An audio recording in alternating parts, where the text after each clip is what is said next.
சேலம் மாவட்டம் ஓமலூர் அருகே கருப்பூரில் ஓடும் பேருந்தில் பெண் பயணி ஒருவரிடம் செயின் பறிப்பில் ஈடுபட்ட 4 பெண்கள் கைது செய்யப்பட்டுள்ளனர்.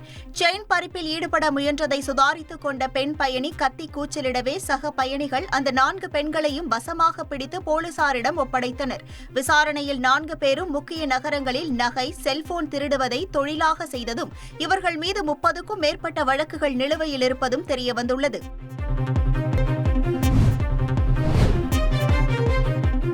சென்னையில் சாலையில் தோண்டப்பட்ட பள்ளம் காரணமாக கழிவுநீர் வீடுகளுக்குள் புகுந்து அவதியை ஏற்படுத்தியுள்ளது. சென்னை எம்ஜிஆர் நகர், KK நகர் உள்ளிட்ட பகுதிகளில் குடிநீர் வாரியம் சார்பில் சாலையில் பள்ளம் தோண்டப்பட்டுள்ளது.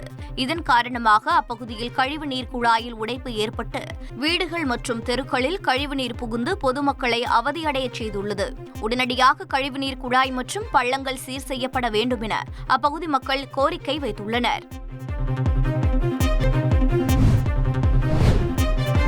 சென்னை கார் பந்தயத்தை தமிழ்நாடு அரசை நடத்த வேண்டும் என்ற சென்னை உயர்நீதிமன்ற உத்தரவை உச்சநீதிமன்றம் ரத்து செய்து தீர்ப்பளித்துள்ளது. இது தொடர்பான வழக்கை விசாரித்த சென்னை உயர்நீதிமன்றம் ஃபார்முலா 4 கார் ரேஸ் போன்ற கார் பந்தயங்களை எதிர்காலத்தில் தமிழ்நாடு அரசை நடத்த வேண்டும் என்றும் இதற்காக அந்த துறையில் அனுபவம் வாய்ந்த தனியார் அமைப்புகளின் உதவியுடன் மாநில அரசு கொள்கையை வகுக்க வேண்டும் என்றும் உத்தரவிட்டிருந்தது. இந்த நிபந்தனைகளை எதிர்த்து கார் பந்தயம் நடத்தும் நிறுவனம் தாக்கல் செய்த மனுவை விசாரித்த உச்சநீதிமன்றம் நிபந்தனைகளை விதித்து சென்னை உயர்நீதிமன்றம் பிறப்பித்த உத்தரவை ரத்து செய்து தீர்ப்பளித்துள்ளது.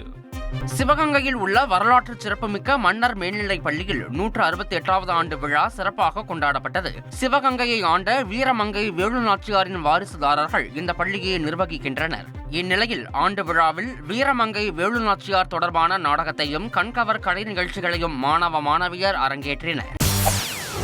செய்திகளை உடனுக்குடன் தெரிந்து கொள்ள உடனே சப்ஸ்கிரைப் பண்ணுங்க.